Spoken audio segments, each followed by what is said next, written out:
कमजोरों के साथ भी न्याय सम्मान मिल सके, इसलिए प्रबुद्ध वर्ग को आगे आना चाहिए और भगवान बुद्ध के धर्म को धारण करना चाहिए, ताकि आपका साधारण आदमी भी धर्म को अनुसरण कर सके और जनबल बढ़ सके। और जब जनबल बढ़ेगा तो भारत बौद्ध में होगा। इसलिए मैं आज की छोटी सी धर्म गोष्ठी से यह अपील करना चाहता हूं कि हमारा प्रबुद्ध वर्ग आगे आए और बाबा साहब के अंतिम कारवां को पूरा करे।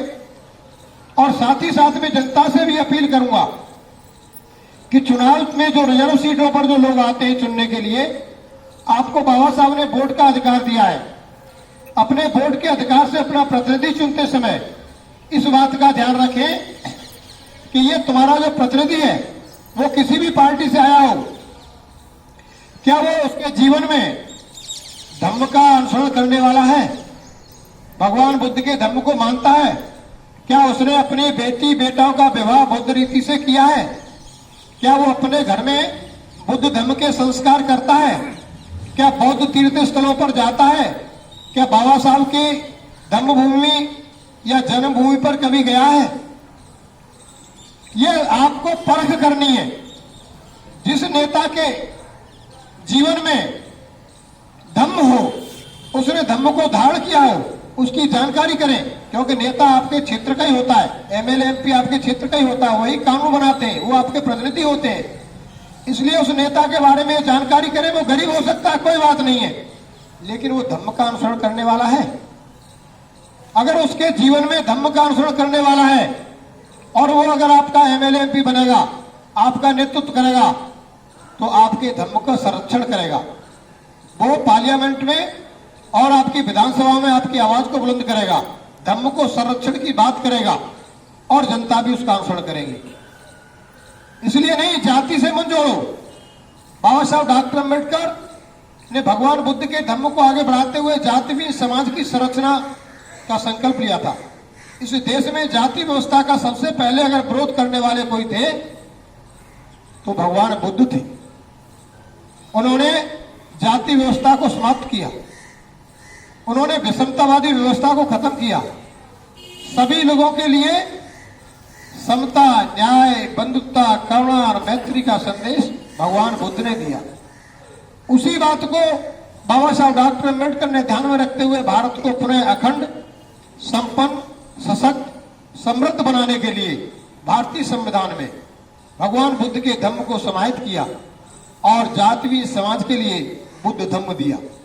इसलिए आप लोगों के पास भी बहुत बड़ी पावर है और आप इसे जन जन तक फैलाएं कि अपने वोट का अधिकार का इस्तेमाल उसी नेता के प्रति करें जिसके जीवन में धम्म हो।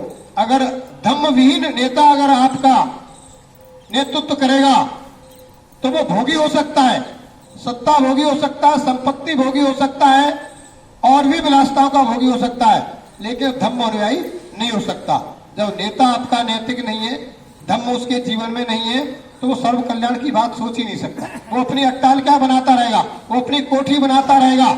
आपने देखा बहुजन समाज पार्टी से बहुत से लोगों ने फायदा लिया, मंत्री बने, विधायक बने, और अगर बीएसपी सत्ता में नहीं आई तो उन्हें अपना धर्म बदलने में देर नहीं लगी।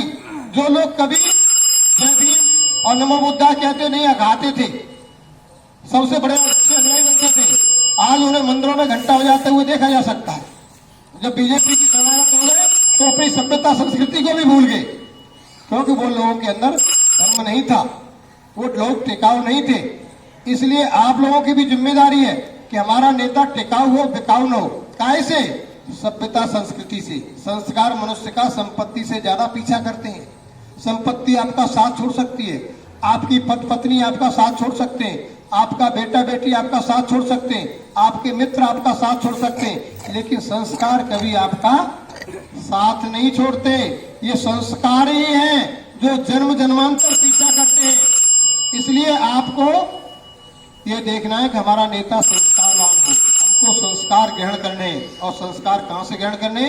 भगवान बुद्ध की संस्कृति से। इसलिए आप लोगों ने मेरी बात को ध्यानपूर्वक सुना। मैं समस्त देशवासियों की रक्षाबंधन के अवसर पर पुनः मंगल कामनाएं करते हुए और भगवान बुद्ध के धर्म ध्वजा को फैलाने के लिए अपील करते हुए अपनी वाणी को विराम देता हूँ। जय भीम, नमो बुद्धाय, भवतु सब्ब मंगलम, भवतु सब्ब मंगलम, भवतु सब्ब मंगलम। साथ साथ